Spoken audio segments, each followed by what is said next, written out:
Hello everyone. Thank you for being here for my presentation today.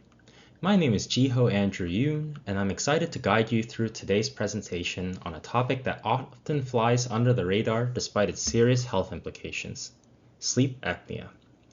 While many associate sleep apnea with just snoring or feeling tired, we'll explore how it can actually be a driving force behind the major health issues like hypertension, diabetes, and obesity. These links are so strong that sleep apnea is now considered part of the cardiometabolic disease spectrum. And today, we'll examine what sleep apnea is, how it's diagnosed, why it's under-recognized, and how it affects multiple systems in the body. By the end, I hope you'll see that managing sleep apnea is not just about better rest, but it's about preventing long-term damage to the heart, blood vessels, brain, and metabolism. Let's begin by looking at what we'll be covering today. Hopefully, by the end of today's presentation, you will be able to define sleep apnea and describe the three main types, recognize the symptoms and risk factors, understand how sleep apnea directly contributes to cardiometabolic diseases like hypertension, type 2 diabetes, and obesity, and finally explore the current treatment options that can actually reverse or reduce many of these risks. We'll also cover tools used in clinical settings to help screen for sleep apnea and look at what recent research tells us about the long-term impact of the disorder. Whether you're coming at this from a clinical perspective or just want to understand how sleep affects overall health, there will be something valuable here for you to learn from today. So let's start with the basics. What exactly is sleep apnea? Sleep apnea is a disorder where breathing repeatedly stops or becomes shallow during sleep. These episodes can last from 10 seconds or even longer, lasting up to a couple minutes in extreme cases, and may occur dozens or even hundreds of times every night. There are three primary types of sleep apnea, the first and most common being obstructive sleep apnea, otherwise known as OSA. And it is primarily caused by a physical blockage of the airway, which often occurs when the muscles in the throat relax too much. The second type is central sleep apnea, where the brain doesn't send the correct signals to the breathing muscles, and it results in people who often have neurological or heart conditions. And finally is mixed sleep apnea, which is a combination of both obstructive and central sleep apnea. The University of Michigan Sleep Disorders Center estimates that approximately 22 million Americans are affected by sleep apnea, but up to 80% of those people are undiagnosed. And VietMed reports that there are approximately 1 billion people worldwide who suffer from OSA, with the consistent 80% of them remaining undiagnosed and untreated. That is obviously a very large public health gap, and many people that think that snoring is just an annoyance, but in reality, it could be the first sign of a serious condition affecting the heart, the brain, and metabolism. So what are the symptoms that should make us think about sleep apnea? Well, one of the most common signs is going to be loud, chronic snoring, especially when it's paired with gasping or choking sounds during sleep. But other symptoms can be a little less obvious, such as feeling extremely tired during the day, also known as narcolepsy, or even after what seemed after a full night's sleep. A couple other symptoms are going to be trouble with concentrating, morning headaches, memory issues, and waking up frequently to urinate, along with mood changes like irritability and depression. These symptoms are often dismissed or chalked up to stress or poor sleep habits. And that's the part of the reason why so many cases go undiagnosed. In the clinic, we use tools like the Epworth Sleepiness Scale, where patients rate how likely they are to fall asleep in situations like watching TV or sitting in traffic. A score above 10 suggests excessive daytime sleepiness, while a score under 10 is going to, anywhere from 0 to 5 is going to indicate a moderate risk of OSA. Another tool is going to be stop bang. which stands for snoring, tiredness, observed apneas, high blood pressure, and the bang portion stands for BMI, age, neck size, and gender.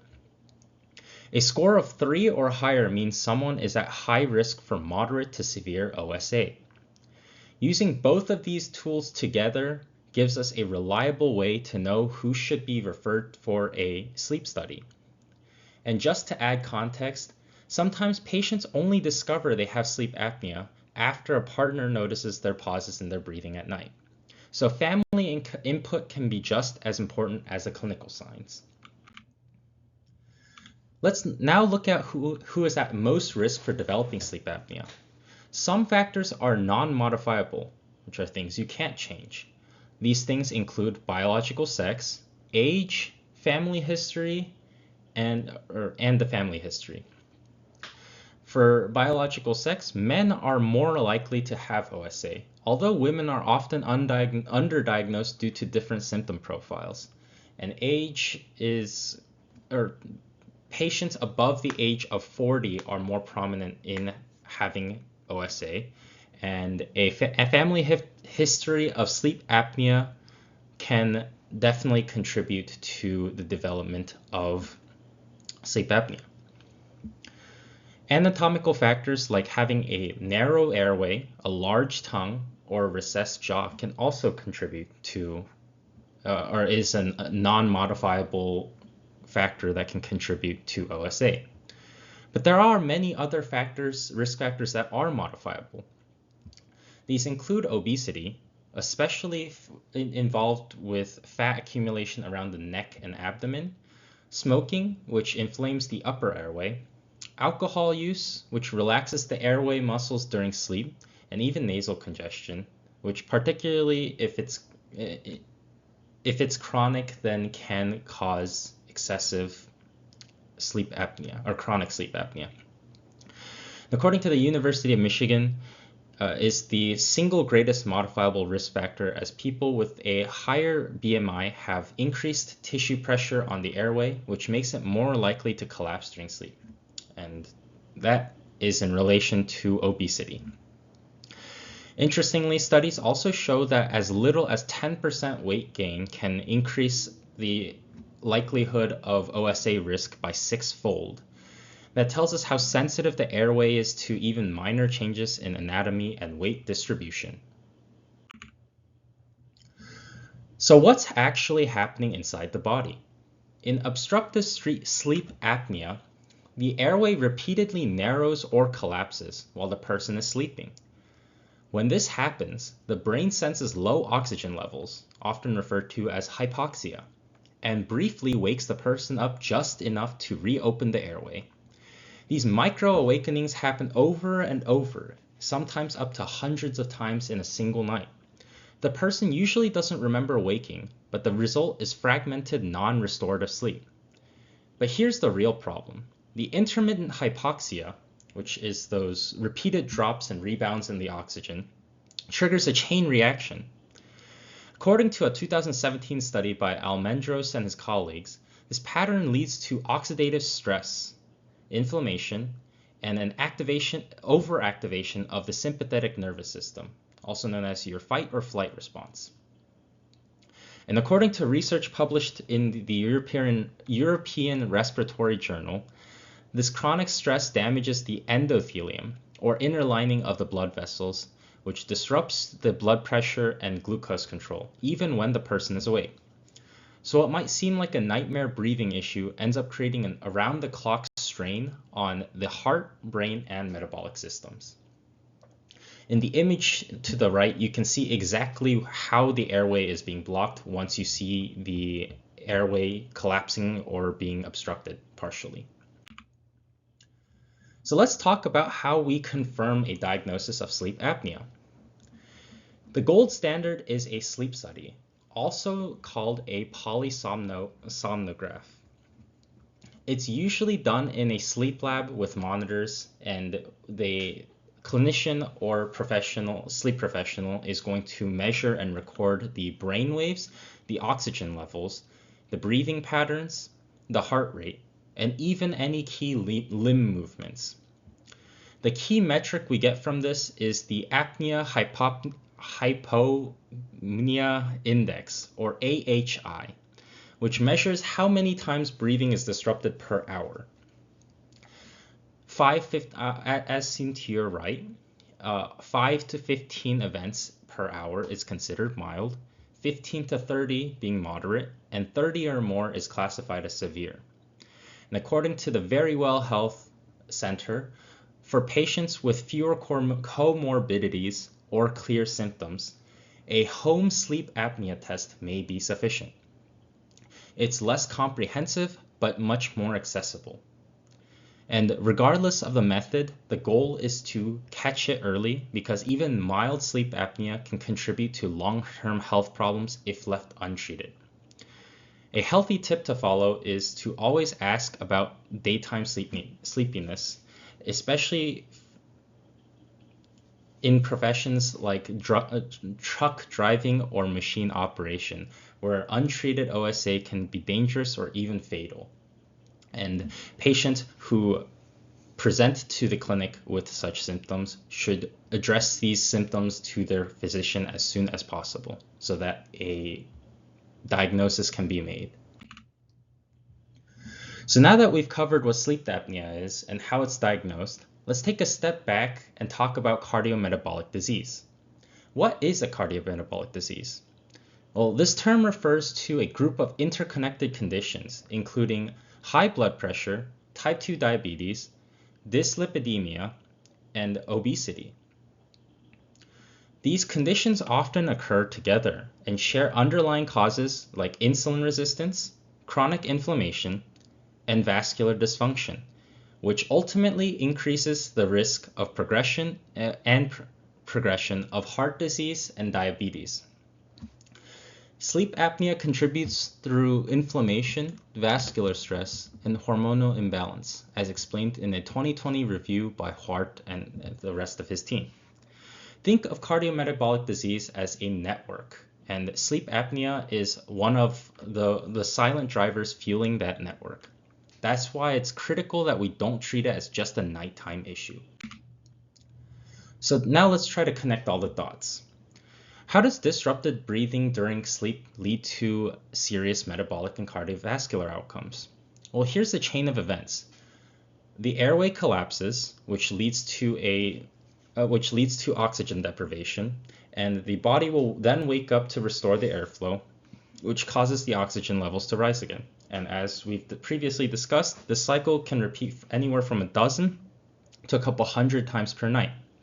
And this constant hypoxia reoxygenation cycle causes cytokine release, endothelial dysfunction, and high sympathetic nervous system activity, which increases stress hormone release such as cortisol and adrenaline. This stress affects metabolism, blood vessels, and insulin signaling, and Almendros and his colleagues in 2017 explained that this can damage the vascular endothelium, or the inner lining of the blood vessels, which leads to hypertension and promotes insulin resistance. They also confirmed that this cascade promotes cardiometabolic disease, even in patients with no prior diagnosis. So it's not just about bad sleep. It's a metabolic disruptor that affects multiple organs as well as all of their interrelated systems. Let's now focus on hypertension, which is one of the most well-documented outcomes of untreated sleep apnea. In healthy adults, blood pressure drops naturally at night, but in people with OSA, that dip is often lost. Instead, they experience spikes in blood pressure with each apneic event. This is called a non-dipping pattern and is particularly dangerous. According to a 2020 study in Frontiers in Neurology, people with OSA often develop a non-dipping blood pressure pattern, which significantly raises the risk of strokes, heart attacks, and sudden cardiac death. Even in people who appear normotensive during the day, as OSA is often found in 80% of people who have resistant hypertension, and that's high blood pressure that doesn't improve with standard medications. If you're treating a patient whose blood pressure won't budge despite multiple drugs, consider diagnosing sleep apnea and having them consult a specialist as soon as possible. Now let's talk about diabetes. Sleep apnea has a strong link to type 2 diabetes because it interferes with how the body handles glucose. This repeated oxygen drop impairs the ability of insulin to move glucose into cells, which is a condition known as insulin resistance. A 2020 review on obesity-related complications explains that intermittent hypoxia affects molecular pathways like the JNK and NF-kappa beta pathways, both of which would impair insulin signaling and promote systemic inflammation, ultimately worsening type 2 diabetes symptoms. What this means is even if a person eats well and takes their medications, OSA can make it very difficult to control blood sugar properly. And this relationship is bidirectional, meaning people with diabetes are also more likely to develop OSA and vice versa, thus creating a vicious cycle. Obesity and sleep apnea also often go hand in hand, as the relationship goes both ways, as previously mentioned. First, carrying excess fat, especially around the neck and abdomen, can physically narrow the airway and increase the likelihood of airway obstruction. But sleep apnea itself also promotes weight gain through increased ghrelin and decreased leptin, which means more hunger and less fullness.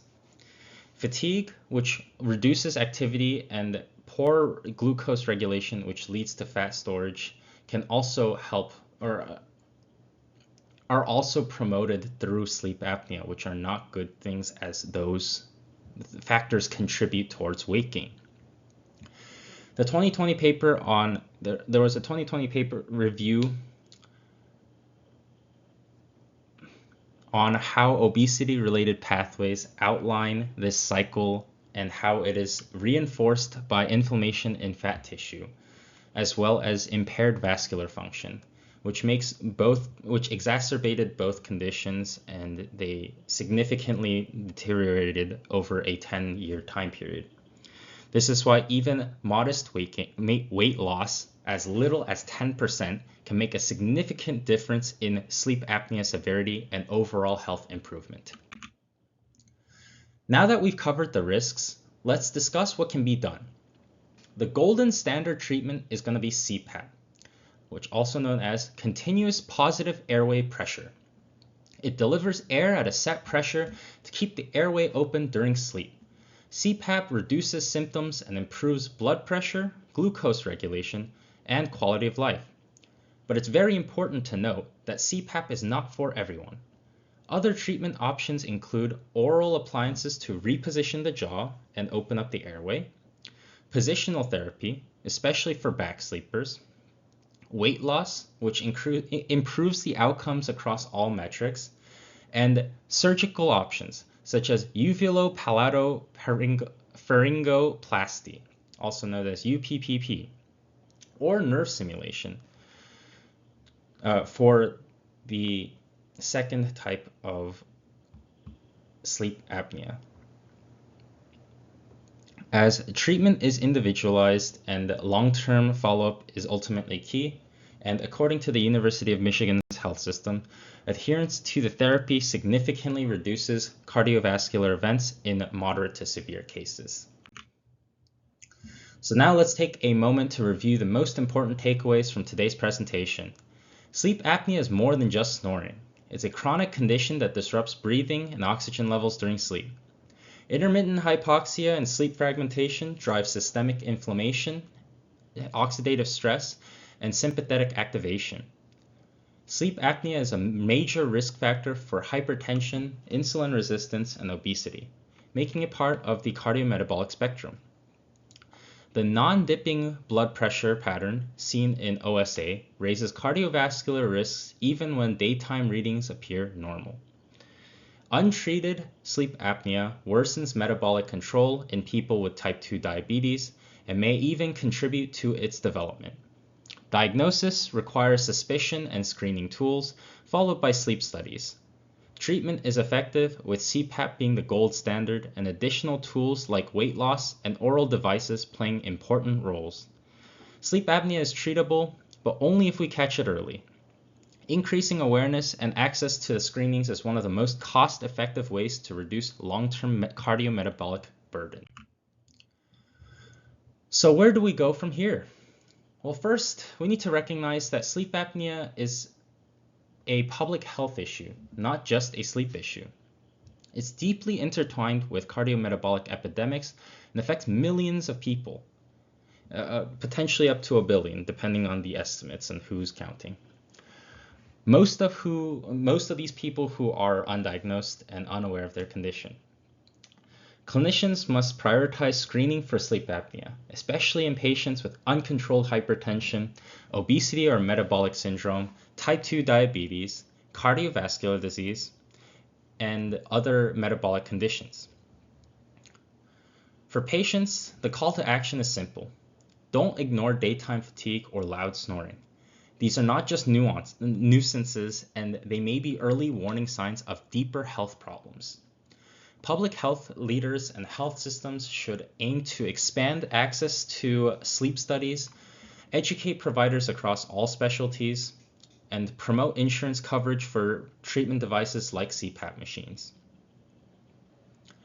And according to the University of Michigan Health System, adherence to OSA treatment not only improves the individual's quality of life, but also reduces emergency room visits, hospitalizations, and long-term medical costs. So let's continue building a healthcare system that sees the interconnectedness of sleep, metabolism, and cardiovascular health, and treat sleep apnea as the cardiometabolic disease it truly is. Thank you for your time, and I'll be taking your questions now.